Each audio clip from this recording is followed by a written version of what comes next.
Hello friends, চলো শুরু করছি কলিঙ্গ দেশের ঝড় বৃষ্টি মুকুন্দ চক্রবর্তী। তো তোমাদের এখানে কি আছে দেখো। এই কবিতাটির আমি বিশেষ কিছু বড় করবো না, এই ছবি দেখতে পাচ্ছ, আমি বিশেষ কিছু করছি না, ডাইরেক্ট রিডিং পড়াচ্ছি এবং রিডিং পড়িয়ে তোমাদের যেখান থেকে কোশ্চেন হতে পারে আমি বলে দিচ্ছি। মেঘে কইল অন্ধকার, মেঘে কইল অন্ধকার, তো কইল কথার অর্থ হচ্ছে বললো বা কইলো, ঠিক আছে, মানে বললো আর কি। কারণ এটা তো মধ্যযুগের কবিতা, সব কবিতা সাহিত্য আর কি। দেখিতে না পায় কেহ অঙ্গ আপনার, তা কেউ কাউকে দেখতে পাচ্ছিল না। ঈশানে উড়িল মেঘ, ঈশান মানে উত্তর পূর্ব কোণ, উত্তর পূর্ব কোণে মেঘ মেঘ জমেছিল। উড়িল মেঘ মানে মেঘ জমেছিল। শহরে চিকুর মানে কালো চুলের মতো মেঘ, এতটাই ঘন, ঠিক আছে। উত্তর পবনে মেঘ ডাকে দূর দূর, অর্থাৎ উত্তর দিক থেকে কিন্তু হাওয়া আসতে শুরু করে, ঠিক আছে। নিমিষেকে জোরে মেঘ গগন মণ্ডল, অর্থাৎ চোখের নিমিষে কি হচ্ছিল, মেঘগুলো একে অপরের সঙ্গে যুক্ত হয়ে যাচ্ছিল। চারি মেঘে বরিশে মুষলধারে জল, এখান থেকে তোমাদের একটা প্রশ্ন আসবে।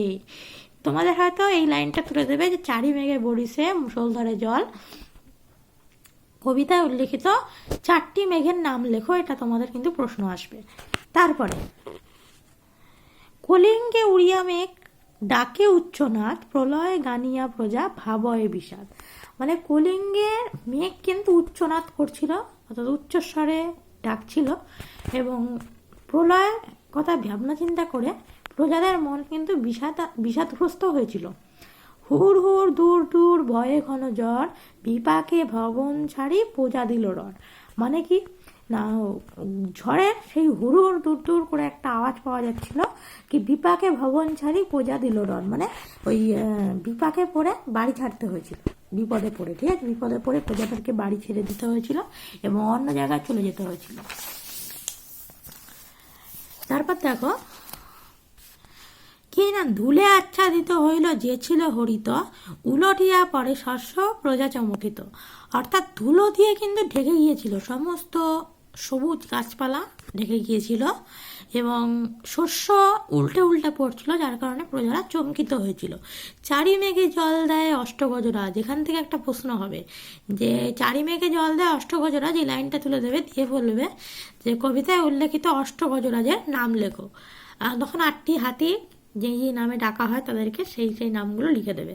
সঘনে চিকুর পরে বেঙ্ক তর্কাবাজ, তো সঘনে চিকুর, চিকুর মানে বিদ্যুৎ, তোমাদের প্রশ্ন আসবে চিকুর শব্দের অর্থ কি, তখন বিদ্যুৎ লিখবে।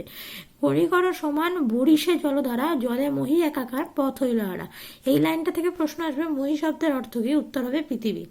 ঘন ঘন শুনিচারি মেঘের গর্জন, কারো কথা শুনিতে না পায় কোনো জন, পরিচ্ছন্ন নাই সন্ধ্যা দিবস রজনী, রজনী বলে একটা প্রশ্ন আসবে, রজনী শব্দের অর্থ লেখো, উত্তর হবে রাত্রি। আর দিবস শব্দের অর্থ লেখো দিন।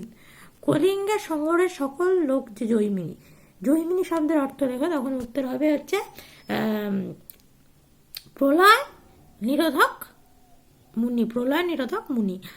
গর্ত ছাড়ি ভুজঙ্গ ভাসিয়া ভুলে জলে, নাহি জানি জলস্থল কলিঙ্গ মণ্ডলে, এখান থেকে প্রশ্ন আসবে ভুজঙ্গ শব্দের অর্থই উত্তর হবে সাপ, নাহি জানি জলস্থল কলিঙ্গ মণ্ডলে। নিরবধি 7 দিন বৃষ্টি নিরন্তর, এখান থেকে প্রশ্ন হবে কদিন ধরে বৃষ্টি চলেছিল, উত্তর হবে 7 দিন ধরে, 1 সপ্তাহ ধরে। আচুক শস্যের কার্য হেইচা গেল ঘর, অর্থাৎ শস্যের কার্য মানে কি হয়েছে, ঘর ভিজে গেছিল, ঠিক আছে। মেঘছাতে পরশীল বিদারিয়া চাল, অর্থাৎ চালগুলো ভেঙে ভেঙে এমনভাবে পড়ছিল যেন পুরো শিলের মতো, এবং শিল যেটাকে সঙ্গে তুলনা করা হয়েছে আর কি, কি ভাদ্রপদ মাসে যেন পড়ে থাকা তাল, মানে ভাদ্র মাসে যেমন তাল পড়ে সেরকম। চণ্ডীর আদেশ পান বীর হনুমান, মানে চণ্ডীর চণ্ডী আদেশ দিয়েছিলেন হনুমানকে। তো মঠ অট্টালিকা ভাঙি করে কান কান, মানে মঠ অট্টালিকা মানে বড় বড় সব অট্টালিকাকে ভেঙে দিয়েছিলেন। চারিদিকে বহে ঢেউ পর্বত বিশাল, অর্থাৎ চারিদিকে বড় বড় পর্বত যেগুলো মানে ঢেউগুলো পর্বতের মতো সমান ছিল।